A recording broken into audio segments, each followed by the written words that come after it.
I shouldn't have stayed after midnight. That was the first mistake. The second was letting him look at me for too long, like he already knew what I would do before I did. My best friend Leah was asleep upstairs, exhausted from crying over him for the third night in a row. And I was in her kitchen, barefoot, rinsing wine glasses that weren't mine, trying to pretend I didn't hear the back door slide open. I turned around, and there he was. Julian, Leah's ex. He looked wrecked. Not dramatic, not messy, just hollowed out, like somebody had taken a careful hand and scooped the light out of him. He held up his keys. "I left these," he said quietly. That should have been it. He should have grabbed them and gone. I should have handed them over without speaking. Instead, I said, "She's asleep." His eyes flicked toward the stairs, then back to me. I figured. There was something in the way he said it. Not bitter, not cold. Just tired. Deep tired. The kind that makes you tell the truth by accident. I nodded toward the counter. "They're there." He stepped inside. I should have moved. I didn't. The kitchen suddenly felt too small, too warm, too full of everything neither of us was supposed to say. He picked up the keys. His hand brushed mine. Just once.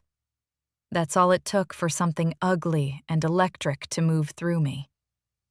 I pulled back so fast I knocked a glass over. It rolled across the counter but didn't break. Julian caught it. Then he looked at me, and his voice dropped. "You always do that." My throat tightened. Do what? Act like feeling something is the same as doing something wrong. I stared at him. Because he was right. And because Leah used to say the same thing. That was the problem with Julian. Even before he became the one person I couldn't want, he noticed things other people missed. He noticed the pause before I answered a question. He noticed when I smiled out of politeness instead of amusement. He noticed when I lied. And in that kitchen, with Leah asleep upstairs and the whole house holding its breath, I knew one thing with total clarity. If I let this become anything, it would ruin everything. So I stepped back. He looked at me for 1 second longer than he should have. Then he gave the smallest nod, like he understood the line I was drawing. And he left. I stood there for a full minute after the door shut. Then I locked it. Then I leaned against it. Then I whispered, "No." But I wasn't saying it to him. I was saying it to myself. Leah and I had been best friends since we were 13. She was loud where I was quiet, wild where I was careful, beautiful in a way that made rooms rearrange themselves around her. People loved being chosen by Leah. I was one of them. She met Julian at 26. He was older by 3 years, an architect with calm eyes and a voice that never needed volume. At first, she said he made her feel safe. Later, she said he made her feel watched. That was how she described the breakup. Not explosive, not dramatic. Just sharp pieces handed to me in the dark while I sat on her bedroom floor and listened. "He always knew what to say," she told me. That sounds like a good thing. No. She shook her head. Not when someone says exactly what gets inside you. I remember that. Because it stayed with me. And because 2 weeks later, I ran into him again. In the one place in the city that felt like mine. My diner. My booth. My Thursday night ritual. And when he walked in and saw me, He didn't look surprised. That was the first strange thing. The second was what he said next. He stood by the table, hands in his coat pockets, and gave me a look I still think about. "Leah told me you come here when you're trying not to think," he said. Then he added, softer, "Looks like she was right." I should have left the second he sat down. Instead, I told myself it would be rude. That's how bad choices usually begin, not with desire, with politeness, with a tiny excuse that sounds harmless. Julian ordered black coffee. I ordered nothing, because I suddenly forgot how normal people acted in public. For a minute, neither of us spoke. The diner hummed around us. Plates clinked. Someone laughed too loud near the counter. Outside, rain tapped the windows in soft, uneven patterns. Then he looked at me and said, "You don't have to be nervous." "I'm not nervous." He almost smiled. That was fast. I hated that he made honesty feel like a fight I was already losing. "I just didn't expect to see you here." "That part was luck," he said. The way he answered it should have calmed me down. It didn't, because there was still something in his expression, something careful, like he was measuring every word before letting it out. I folded my hands in my lap. "How's Leah?" I asked it for two reasons. First, because I loved her. Second, because I needed him to remember exactly who I was. His gaze dropped to the table. "I wouldn't know." "She said you texted." "She said a lot of things." That should have made me defensive. Instead, it made me curious. That was another mistake. Julian glanced out the window. "I didn't come over that night to start anything. With her, or with you." My pulse stumbled. "I know." His eyes came back to mine. "Do you?" The question sat between us, heavy, sharp. I looked away first. Here's the part I never tell people when they ask how something forbidden starts. It doesn't start with a kiss. It starts with recognition. That terrifying instant when someone sees the worst thing in you and doesn't flinch. I grew up watching my mother destroy our family for a man she said she couldn't stay away from. That sentence lived inside our house for years like smoke. My father never screamed. That was the awful part. He just got quieter and quieter until one day he moved out with a single suitcase and never came back. So I made rules. I would never become the reason someone couldn't sleep. I would never touch what belonged to someone else. I would never confuse loneliness with love. And now I was sitting across from my best friend's ex, feeling every rule bend at once. He asked about my work. I told him I edited manuscripts for a small publishing house. He said that made sense. "Why?"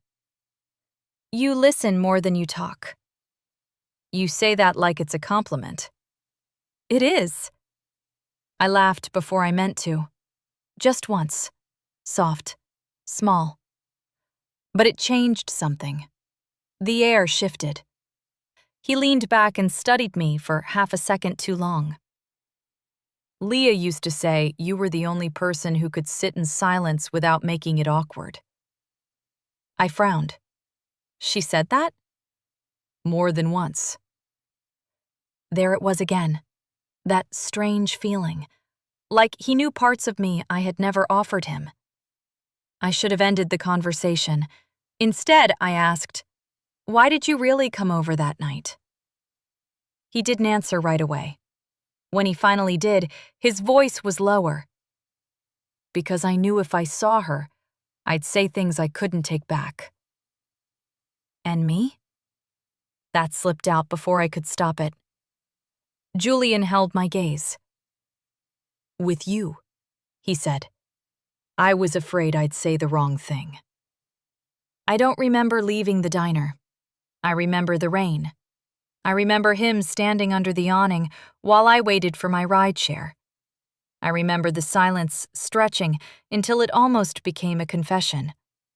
And I remember him saying, just before the car pulled up, "You should block my number before I give you a reason not to."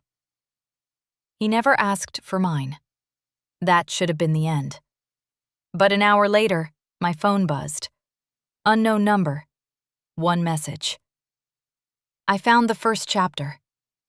You were right. It deserved a better ending. He was talking about the novel on my table, the one I had mentioned for maybe 10 seconds. I stared at the screen so long, it dimmed in my hand. Then another message came in. You don't have to answer. I just didn't want tonight to feel unfinished. And that was the moment it stopped being chance. Because I still don't know what scared me more. That he texted me, or that I wanted to text back. I waited 11 minutes before answering. Not because I was strong, because I was weak enough to need the performance of restraint. You shouldn't have my number, he replied almost instantly. You're right. Then a few seconds later, I asked Leah for it months ago. She gave it to me when she wanted help choosing your birthday gift. That should have made me feel better. It didn't. Because now I was imagining him asking about me before I had ever really noticed him. I put my phone face down, then I picked it up again. That became the rhythm of the next 2 weeks. Messages that started harmless and somehow ended in places I never let other people go. Books, music, work, regret. He didn't flirt in obvious ways. That would have been easier to resist. Instead, he paid attention. He remembered things. He asked questions that made me hear my own answers differently. And the worst part? I started waiting for his name to light up my screen. Leah noticed something was off before I said a word. She always noticed shifts in other people, just not in herself. We were in her apartment on a Sunday afternoon, eating takeout on the floor because she still hadn't bought a new dining table after the breakup. She was telling me about a guy from work who kept asking her out. He's too eager, she said, rolling her eyes. I don't trust eager. I barely reacted. She stopped chewing. What? What? That face. I forced a shrug. I'm tired. She kept watching me. You've been weird lately. My stomach tightened. I've been busy. Busy enough not to call me back twice this week? There was no accusation in her voice yet, just curiosity. But I still felt my skin go cold. I called you back. Eventually. I reached for my drink so I wouldn't have to answer. Leah leaned back on one hand, studying me. This is going to sound random, but have you heard from Julian? And there it was. A single name. And suddenly the room felt smaller. I set the cup down too carefully. No. Why? She looked away for the first time. He sent flowers to my office. What? Not romantic, not exactly. She laughed, but there was no humor in it. White lilies. Who sends white lilies after a breakup? I said nothing, because I knew the answer. Someone grieving, or someone saying a funeral had already happened.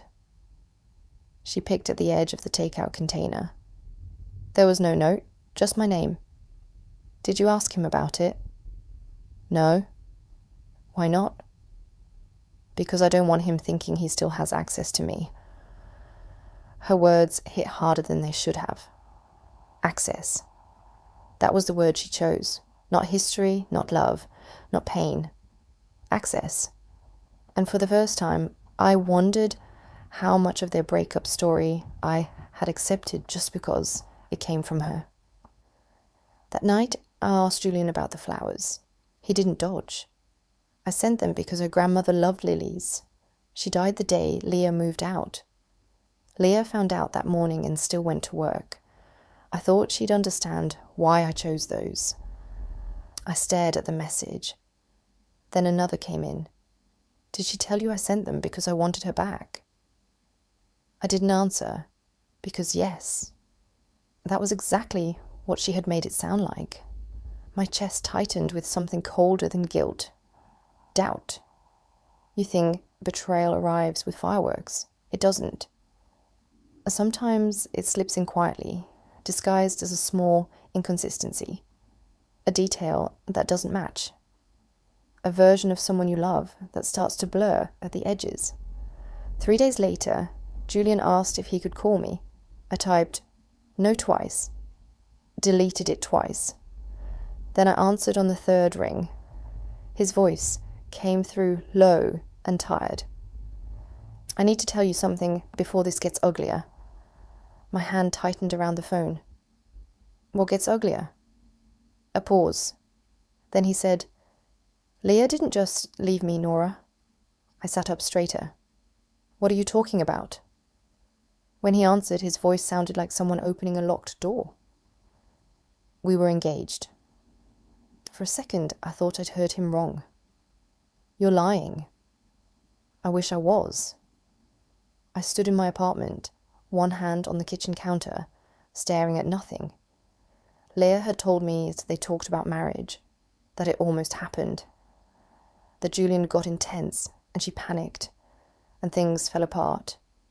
She never said there was a ring, never said yes, never said they had a date in mind. "When?" I asked. "Last November?" My chest went tight. She would have told me. I thought so too. The quiet on the line after that was worse than an argument, because he wasn't trying to convince me. He was just telling me what had happened and letting me do whatever I wanted with it. "Why are you telling me now?" I asked. "Because I can feel this becoming something neither of us planned." That made my pulse jump. He kept going before I could stop him. "And because if you're going to hate me, I'd rather it be for the truth." I should have hung up. Instead, I said, "Why did it end?" This time his silence stretched longer. When he finally spoke, his voice was flat. "I found out she was sleeping with someone from work." I closed my eyes. "No." "Yes." "You could be saying that because you're angry." I could. A beat. But I'm not. I wanted to defend her. I wanted to say he was twisting things. I wanted to believe the version of Leah I had always known. But then I thought about the flowers, the lies by omission, the way she had said access. And for the first time since all of this began, I felt something more dangerous than attraction. I felt unsteady. The whole week, I moved through my life like I was wearing someone else's skin. At work, I missed deadlines. At home, I reread old texts from Leah, looking for cracks I should have seen earlier. And every time my phone lit up with Julian's name, I answered. That was the truth I hated most. Not that I was confused, that I wasn't confused enough. We met in person 4 nights later, a bar across town where no one knew us. Dark walls, low music, a place built for people who didn't want to be seen too clearly. He was already there when I arrived. No dramatic entrance. No tension-filled stare across the room. Just him, sitting in a corner booth, looking like he hadn't slept. I slid in across from him. This is a bad idea. Yes. Then why am I here? His jaw shifted. Probably for the same reason I am. I looked at the table. Which is? You want to know if this is real. The words hit hard because they were true. Not just this. Everything. Leah, him, me. My whole history with her suddenly felt unstable. Like I'd built it on a floor that wasn't level and only now noticed the tilt. He told me about the proposal, quietly. No drama. A cabin upstate. Snow outside. Leah crying when she said yes. Then 3 months later, messages on her laptop from a married co-worker named Adrian. Hotel reservations. Deleted calls. Promises she never meant to keep. I kept waiting for him to sound cruel. He never did. He sounded heartbroken. That was worse. Because heartbreak is harder to hate than anger. I didn't tell anyone, he said. Not even when she made me sound controlling. I figured she needed a villain more than I needed defending. I swallowed. And now? Now I'm telling you because every time you look at me, I can feel you splitting in half. I looked up. He was already watching me. Steady. Painfully steady. Don't do that, I said. Do what? Make it sound like you know me. A shadow passed over his face. I think that's exactly the problem. I should tell you I left then. I should tell you I chose loyalty and distance, and the clean version of myself I'd spent years protecting. But Julian reached across the table. Not all the way. Just enough for his fingers to stop inches from mine. And in a voice so low I almost missed it, he said, "Tell me to go, and I will." I opened my mouth. What came out was not go. After that, everything changed. Not all at once. That would have been easier to confront. It changed in small, intimate ways that were impossible to explain to anyone else. A message in the middle of my workday that made me smile before I could stop it. A late-night call that lasted 3 hours because neither of us wanted to be the one to end it. A walk through downtown where our shoulders brushed once, then again, then stayed close enough to make the whole city feel charged. We still hadn't kissed. That was the line I clung to, as if desire counted less if it stayed theoretical, as if wanting someone hard enough to lose sleep over them was morally cleaner than touching them. I knew how pathetic that logic was. I used it anyway. Then came Leah's birthday dinner. That's when the real escalation started. She booked a private room at a restaurant she couldn't really afford and invited 12 people she barely liked because Leah believed birthdays should feel like theatre. I showed up in black, late by 7 minutes, carrying a bottle of wine and a knot of dread under my ribs. He was already there. That was the first shock. Julian stood near the back wall, one hand in his pocket, talking to Leah's brother like this was completely normal. I stopped in the doorway. Leah saw me and grinned. There she is. Then, like she hadn't detonated my nervous system in a single second, she added, "Relax. I invite him." I looked at her. Why? She shrugged. Closure? Or maturity? Or maybe I just wanted everyone I've ever loved in one room. Everyone laughed. I didn't. Because Julian was looking at me over the rim of his glass, and there was nothing casual in his face. Leah moved toward me and linked her arm through mine. Don't make that expression.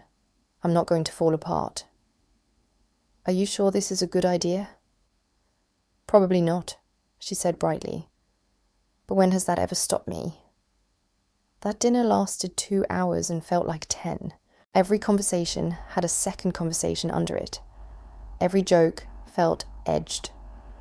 Leah was magnetic all night. Too magnetic. Laughing too hard. Drinking too fast. Telling stories that painted her as the center of every disaster and every rescue.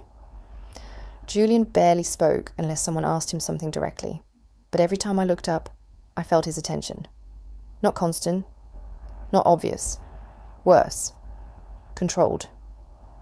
Near dessert, Leah stood to make a toast. To bad decisions, she said. To people who survived them.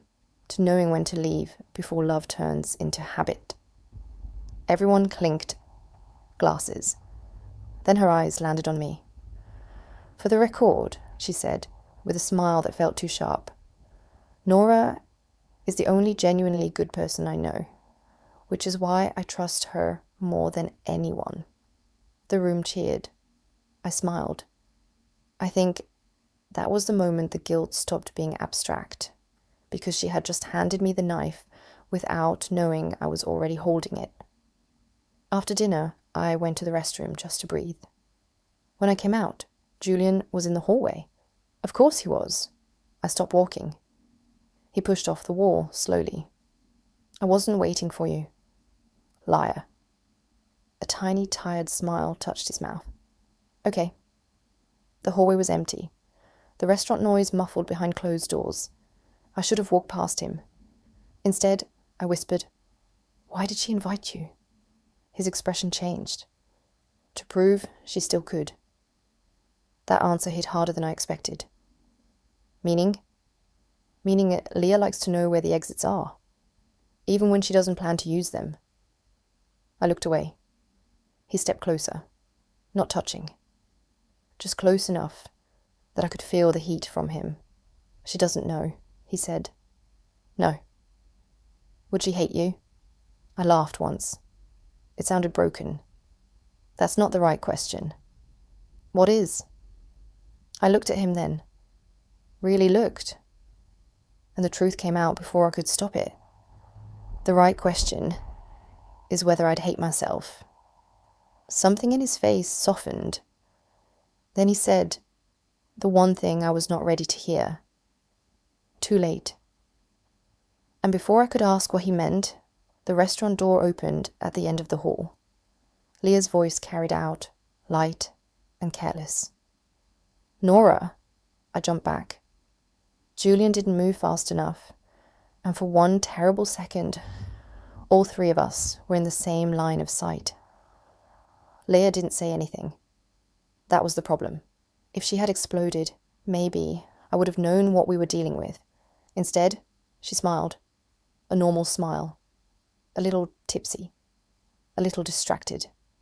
There you are, she said. I thought you got lost. I was just escaping me, she teased. Then she looked at Julian. Still here? Leaving now, he said. The silence that followed was thin and strange. Leah tilted her head. You two look like kids caught copying homework. My stomach dropped. Julian gave a calm, half shrug. You always did overestimate your importance. That should have started a fight. Instead, Leah laughed. See? This is why we broke up. He talks like a disappointed therapist. She looped her arm through mine and pulled me back toward the dining room. I didn't look behind me. I could feel him there anyway. That night, I barely slept. At 2:14 a.m., Leah texted me. Did I imagine weird energy in the hallway? I stared at the message so long my screen timed out. Then I typed, "You probably just had too much wine." She sent back a laughing emoji. Then, good. Because I'm trying very hard to be evolved. Evolved. That word stayed with me. People only say things like that when they're suppressing something uglier. The next week was unbearable.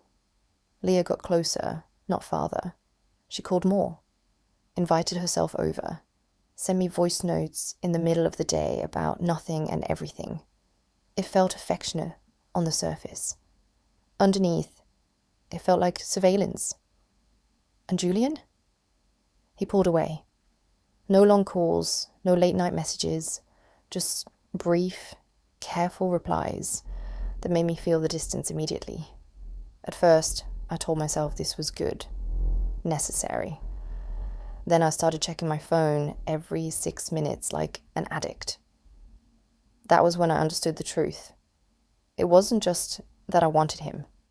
I was already attached. The worst part of forbidden relationships isn't the secrecy. It's how fast secrecy starts to feel like intimacy. Then came the voice memo. Leah sent it at 11:48 p.m. with no context. When I played it, her voice was shaky. I know this sounds paranoid, but I think Julian's been outside my building. I sat up in bed. What? She kept going. Maybe not him, I don't know. But there was a car across the street last night for almost an hour, and when I left for work this morning, it was there again. A cold wave moved through me. I called her immediately. She answered on the first ring. Nora. What car? I don't know. Dark sedan, tinted windows. Did you see him? No, but who else would it be? I didn't answer because I suddenly wasn't sure which version of reality I was in anymore. Do you want me to come over? I asked. A pause, then quietly, yeah. I grabbed my keys and drove across town. Leah let me in, wearing one of my old college sweatshirts she still kept for some reason. She looked tired, barefaced, fragile, in a way I didn't often see from her. Maybe I'm being ridiculous, she said, as I checked the window. There's no car now. Exactly. That's what makes me sound crazy. I turned back to her. Did anything else happen? She crossed her arms. I got flowers again. My heart thudded. What kind? Red roses this time. That doesn't sound like him. She looked at me strangely. You say that like you know him. I forced a laugh that felt like breaking glass. I mean, from what you told me. She held my gaze a second too long. Then she looked away. That night, I slept on her couch. At 3:07 a.m., my phone buzzed with a message from Julian. I didn't send roses. I froze. I had never told him about the flowers. Another message came in. And before you ask, no, I'm not outside her building. My chest went cold. I sat up, slowly in the dark, and looked toward Leah's bedroom door. Then back at my phone. I typed, with shaking fingers. How do you know what I was going to ask? This time, his reply took almost a minute. When it came, it was only 6 words. Because she did this before me. I didn't sleep after that. At dawn, I left Leah's apartment with some excuse about work and drove straight to the riverfront where Julian had asked me to meet him. The city looked washed out. Grey sky. Grey water. People jogging past like nothing in the world had changed. I hated them for it. Julian stood near the railing in a dark coat, hands clenched at his sides. He looked like he'd been there a while. The moment he saw my face, he knew I came angry. Start talking. He nodded once. No defense, no stalling. 6 months into our relationship, Leah told me her ex was harassing her. I folded my arms. And was he? No. The answer came too fast to fake. She sent herself emails from burner accounts, then showed them to me crying, said she needed me to feel how unsafe she was. I stared at him. That's insane. I know. Why would she do that?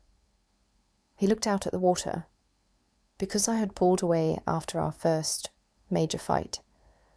Because chaos got my attention when honesty didn't. I wanted to reject it. All of it. But somewhere deep down, some part of me had already started fitting the pieces together. The exaggerated stories. The shifting versions. The need to be the wounded one. Even when she was the one holding the match. Did you ever prove it? I asked. Yes. He took out his phone and opened an old photo. A screenshot. Then another. Same message style. Same phrasing. Same typo repeated across different anonymous emails. One detail only Leah would have made. I looked up. She admitted it? Eventually? And you stayed? His face tightened. For a while. I laughed without humor. Why? Same reason people stay in anything painful. You keep hoping the next version will be the true one. That line hit so hard I had to look away. Because wasn't that exactly what I was doing now? Hoping one version of this would somehow become safe. Why didn't you tell me any of this before? I asked. He hesitated. That hesitation was everything. What? His voice dropped. Because there was something else? Of course there was. There always is. He took a breath. 3 years ago, when you were engaged to Sam, my body went completely still. No one said Sam's name anymore. Not Leah. Not me. Not anyone who loved me. My fiancé. My almost husband. The man who left 6 weeks before the wedding, claiming he needed to find himself somewhere that apparently included another woman and another state. Julian's eyes held mine. Leah slept with him. I actually took a step back. No. I'm sorry. No. It came out sharper this time. Louder. Because there are lies you can absorb slowly. And there are lies that hit so deep your body rejects them before your mind can even process them. She would never do that. He didn't argue. He didn't push. He just said, quietly, I saw the messages. My vision blurred. When? After we got engaged. I found old archived emails on her laptop. She had written to a friend about it. Said it was a mistake. Said you could never know because you'd disappear from her life. The riverfront tilted. I grabbed the railing. You're lying. I wish to God I was. I don't remember the first tear falling. I just remember how humiliating it felt to cry in front of him when I still wanted to hate him. She sat with me, I whispered. After he left, she held me while I cried. I know. That almost destroyed me, not the betrayal itself, the tenderness around it, the way she had comforted me inside a wound she helped create. That was the moment something in me broke loose. Not just from Leah, from the version of realities I had been trying so hard to protect. Julian stepped closer, very slowly. Nora. I looked up at him through tears. And when he touched my face, I didn't move. That was all the permission he needed. He kissed me like someone trying not to drown. And I kissed him back, like I had been falling toward that moment for months. Maybe longer. When it ended, we were both breathing hard, horrified, relieved, ruined. He pressed his forehead to mine and whispered, This is the part where we walk away. But neither of us moved. After we kissed, we crossed a line that could never be uncrossed. Not physically, not right away. Emotionally. Completely. There's a kind of intimacy that only exists once two people know they're already guilty. Nothing has to be said. The air does it for you. For the next 3 weeks, we lived in that air. Secret apartments, parked cars, early morning coffees on streets far from our neighborhood, long talks that began with practical things and ended somewhere raw. I learned how Julian got quiet when he was angry, how he rubbed his thumb over the side of a glass when he was choosing his words, how he looked at me when he thought I wasn't watching, like the feeling itself offended his self-control. He learned the things that scared me, that I hated being lied to more than being abandoned, that I still woke up some nights thinking I heard my father closing the front door for the last time, that every time I was with him, some part of me was already imagining the damage. You could leave, he said once. We were sitting on the floor of his apartment, backs against the couch, half-finished takeout between us. So could you, I said. He looked at me for a long moment. I'm not the one pretending this is temporary. I looked down, because he was right. I kept talking about the future, like it was a courtroom where I might still defend myself. He didn't. That should have scared me more than it did. Meanwhile, Leah got stranger. Not unhinged, not obvious, just focused. Her texts became sharper. Are you free tonight? Where are you? Why are you being distant? Did I do something? I answered carefully. Too carefully. And I think she felt that. One Friday night, she called while I was in Julian's kitchen, wearing his t-shirt. I stared at the phone until it stopped ringing. Then she called again. And again. Julian saw my face. Answer. I shook my head. Nora. I can't. He stepped closer. If you don't answer, it gets worse. So I did. Hey. Her voice was too calm. Hi. What are you doing? I looked at the wall because I couldn't look at him while lying. Home. A pause. Then, that's weird. My throat tightened. Why? Because I just passed your apartment. Your lights are off. I stopped breathing. Julian's entire body went still. I'm not there, I said carefully. I went for a drive. With who? The question came soft, way too soft. No one. Leah laughed under her breath. You know what's funny? I almost called Julian to ask if he'd seen you. Neither of us spoke. She exhaled into the phone. Call me when you get home. Then she hung up. I stood frozen in the middle of Julian's kitchen, phone still pressed to my ear. She knows, I whispered. Maybe. No. She knows. He stepped toward me. Then we tell her. I jerked my head up. What? We tell her the truth. I stared at him like he'd lost his mind. That would destroy her. His expression didn't change. It's already destroying you. He wasn't wrong. I had started losing pieces of myself in the split between loyalty and desire. I jumped every time my phone buzzed. I lied so often that truth felt unfamiliar in my own mouth. But confession? Confession meant aftermath. Permanent aftermath. I need time, I said. Julian nodded once, but I could see the disappointment move through him like a shadow. Time, in situations like this, is just another word for fear. And fear has a way of making choices for you.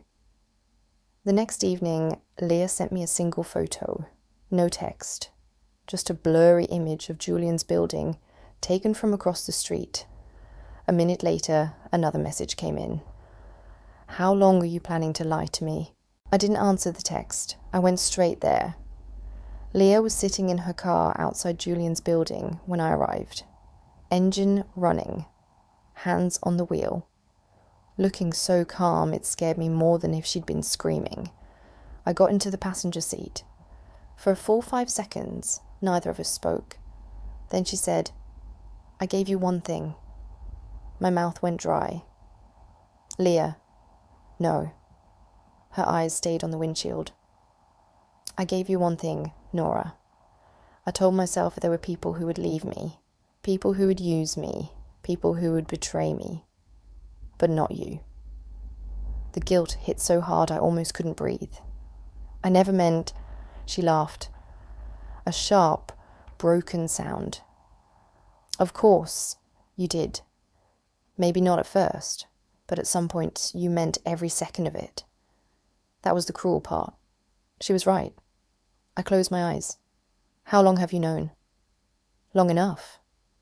I turned toward her. Why didn't you say something? Now she looked at me. Her mascara was smudged. Her jaw tight. Her eyes bright with rage and something worse. Because I wanted to see how far you'd go. The honesty of that stunned me. Then she smiled, and I felt cold all over. Do you love him? I didn't answer. That was answer enough. She nodded slowly, like a judge confirming what she already knew. Then she said, the one thing I wasn't prepared for. He asked me for your number before we ever dated. I stared at her. What? The smile vanished. At a party. 3 years ago, you were still with Sam. Julian asked who you were. I told him you were off limits. My pulse started hammering. You never told me that. Why would I? She snapped. You were supposed to be mine, not his. The words hung in the air, too raw to ignore, too revealing to take back. I looked at her, really looked at her, and saw something I had refused to name for years. Possession. Not love. Not even friendship in the healthy sense. Ownership. You don't mean that. I whispered. Her whole face changed. The anger cracked, and for a second I saw what lived underneath it. Fear. Old, desperate fear. Yes, she said quietly. I do. Tears filled my eyes, but not for the reason she probably expected, because suddenly I understood so much. Why she hated every man who got too close to me. Why she accidentally ruined birthdays, dates, weekends away. Why my life always seemed to shrink when hers was falling apart. She had never wanted me happy in a way that didn't include her. A knock on the driver's side window made us both jump. Julian. He stood outside the car, expression unreadable. Leah unlocked the door before I could stop her. He slid into the back seat. The silence became unbearable. Then Leah turned around and looked at him. Did you win? She asked. He frowned. What? She gave a tiny shrug. That's what this was, right? Revenge with good lighting. His voice went cold. No. Really? You just accidentally fell in love with the one person who could hurt me most? I flinched. Because as cruel as it was, the question existed for a reason. Julian met my eyes in the mirror first, then Leah's. When I first noticed Nora, he said, nothing was happening between us. I buried it. I stayed away from it. I chose you. Leah laughed bitterly. How noble. I chose you, he repeated. And you lied. Repeatedly. To both of us. She turned back toward the windshield. For a moment, I thought the storm had passed.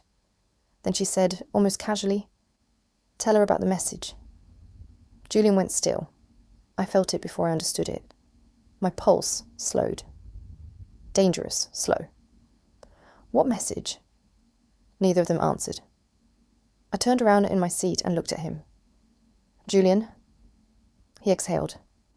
And in that second, I knew whatever came next was going to break the last thing I still trusted.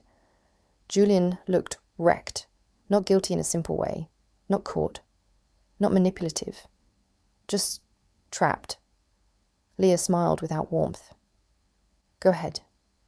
He stared at me. Then quietly, the first text I sent you wasn't spontaneous. I felt something inside me drop. What does that mean? His voice was careful now, too careful. It means, after Leo and I ended, I thought about you, more than I should have. I told myself it was grief looking for somewhere to go. I said nothing. He kept going. So I found a reason. The car suddenly felt airless. You planned it, I said. No. Yes. His jaw tightened. I knew your diner. Leah mentioned it once. I went there hoping I might see you. The memory hit me all at once. His face in the doorway. That not surprised look. The strange calm. My hands started shaking. You made it seem accidental. I know. I stared at him like I had never seen him before. Because maybe I hadn't. Did you ask for my number before or after that? He closed his eyes for 1 second. Before. Leah let out a broken laugh. There it is. I looked between them, suddenly disgusted by how both of them seemed to have known things about my life before I did. Was I just the person standing closest to the wreckage? I whispered. Julian's face changed instantly. No. You don't get to say no. Nora, you do not get to stand there and tell me this was fate after you built half of it yourself. The truth slammed through me with awful precision. Leah had lied to keep me close.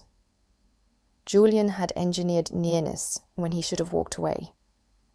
And somewhere in the middle, I had still chosen him. That was the part no one could take from me. My choice.